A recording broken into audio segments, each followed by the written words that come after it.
اس کو اچھی طرح معلوم ہے کہ کس طرح سے اسپیڈ منی کے طور پر آپ پیسے نہیں دیتے تو آپ کو کنٹینر کلیئر نہیں ہوتا. جو ہمارا ایئرپورٹ ہوتا ہے اس ایئرپورٹس کے اوپر پراپر جو ہے وہ جو شفٹیں ہوتی ہیں اس شفٹوں میں کس طریقے سے کام ہو رہے ہوتے ہیں سب کو اچھی طرح معلوم ہے. اور یہ کسٹم یعنی کسٹم جو کہ بنیادی ٹیکس ریگولیشنز کوئی بھی چیز ملک میں آ رہی ہے اس کے اوپر بنیادی جس کا کام ہے وہ اس طرح سے آرگنائزڈ کرپشن کرے گا.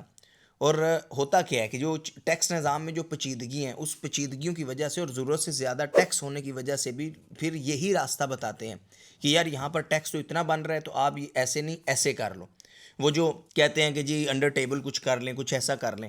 تو اس رپورٹ نے واضح کر دیا ہے کہ بھائی جب تک یہ سسٹم یہ سلسلہ یہ آرگنائزڈ کرپشن چلتی رہے گی تب تک جو ہے کوئی بہتری نہیں آنے والی. اور اس میں یہ بھی بتایا گیا کہ اگر ہم ان چیزوں پر قابو کر لیتے ہیں تو ہمارا جو جی ڈی پی ہے یہ 5 سے 6.5% تک مزید بڑھ سکتا ہے. تو یہ کتنی بڑی اچیومنٹ ہوگی. تو خیر اس رپورٹ کو لے کر اس وقت آپ نے دیکھا ہے کہ ہر طرف اسی کے ہی چرچے ہو رہے ہیں اور اسی پر ہی ڈسکس ہو رہا ہے. جو کہا گیا کہ کئی وزارتوں کے افسران متعلقہ وزارت کے امور کے ماہر ہی نہیں ہیں. تو آپ اپنی ابھی وزارتیں اٹھا کر دیکھ لیں. آپ سندھ میں دیکھیں جو آپ کے جو ہیں وہ جیل کے منسٹر ہیں وہ کون ہیں. آپ یہ دیکھ لیں کہ جو آپ کے آئی ٹی کے فیڈرل منسٹر ہیں وہ کون ہیں. یعنی جس شخص کا جس سے کوئی کام ہی نہیں ہے. آپ اپنے ہیلتھ منسٹر دیکھ لیں کیا وہ ڈاکٹر ہیں.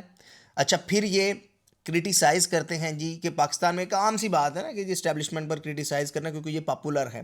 تو آپ کیئر ٹیکر سیٹ اپ میں جو وزارتیں دیکھیں گے تو اس وقت جو آپ کو وزیر نظر آئے گا مجھے سندھ میں جو کیئر ٹیکر ہیلتھ منسٹر تھے وہ ڈاکٹر تھے ڈاکٹر سعد آئی تھنک. تو ہم نے دیکھا ہے کہ جب کیئر ٹیکر کا نظام تھا تو سب بہترین ہو رہا تھا. اچھا یہی ادارے جہاں میں بتا رہا ہوں آپ کو کہ آرگنائزڈ کرپشن جو کرتے ہیں جن کے ایک سپائی سے لے کے اوپر تک ڈی جی لیول تک سب کو پیسے جاتے ہیں اور یہ کوئی ڈکی چھکی بات نہیں ہے سب کو پتہ ہے.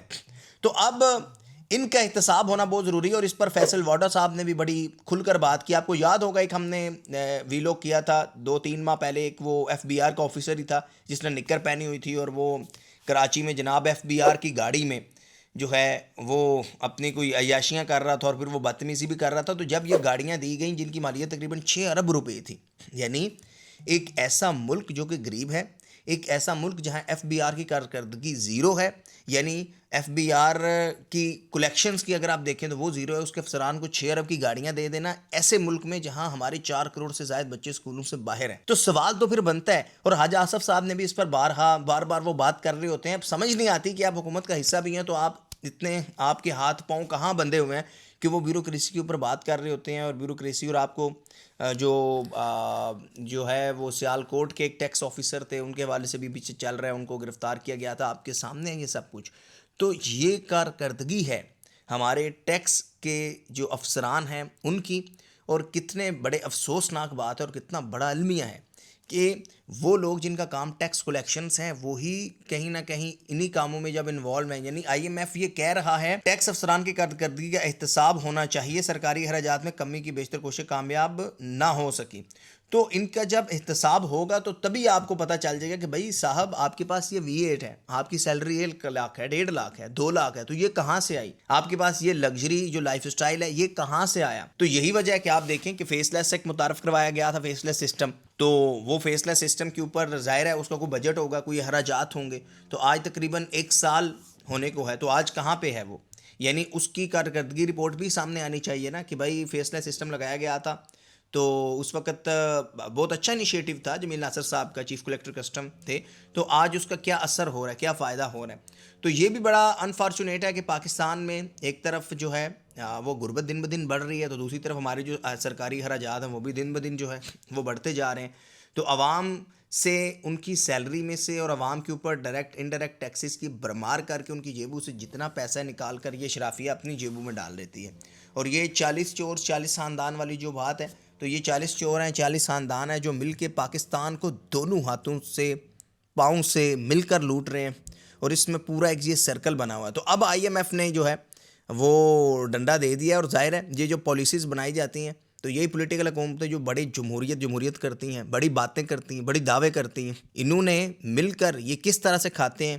اور ویسے یہ آپ ان سے بات کریں تو یہ کہیں گے جی کہ دیکھیں جی فلاں کی غلطی ہے تو فلاں کی غلطی ہے.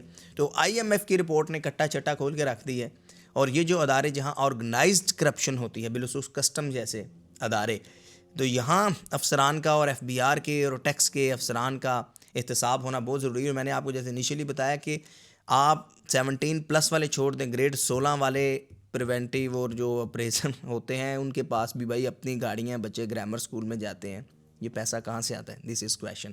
Thank you very much for watching, اور اپنے فیڈ بیک سے ضرور آگاہ کیجیے گا. یہ تھی آئی ایم ایف کی رپورٹ، اور اس پر میں نے اپنا ایک ایکسپرٹ اوپینین آپ کے ساتھ شیئر کیا کہ بھائی آئی ایم ایف نے تو آج کا ہے، ہم تو نہ جانے کب سے کہتے آ رہے ہیں کہ یہی سب کچھ ہو رہا ہے، اور ہر پاکستانی کو یہ پتہ ہے کہ اشرافیہ مل کر کس طرح پاکستان کا خون جو ہے وہ نچوڑ رہی ہے، اور اس کا خمیازہ پھر ظاہر ہے سب بھگت رہے ہیں. مہنگائی دن بدن ہو رہی ہے، اور ہمارے 4 کروڑ سے زائد بچے اسکولوں سے باہر ہیں، کروڑوں لوگ ہمارے غربت کی لکیر سے نیچے زندگی گزارنے پر جو ہے وہ مصروف ہے. تو یہ ایک صورتحال ہے، یہ المیہ ہے. Thank you very much for watching. اپنے کمنٹ سے فیڈ بیک سے ضرور آگاہ کیجیے گا. اللہ حافظ.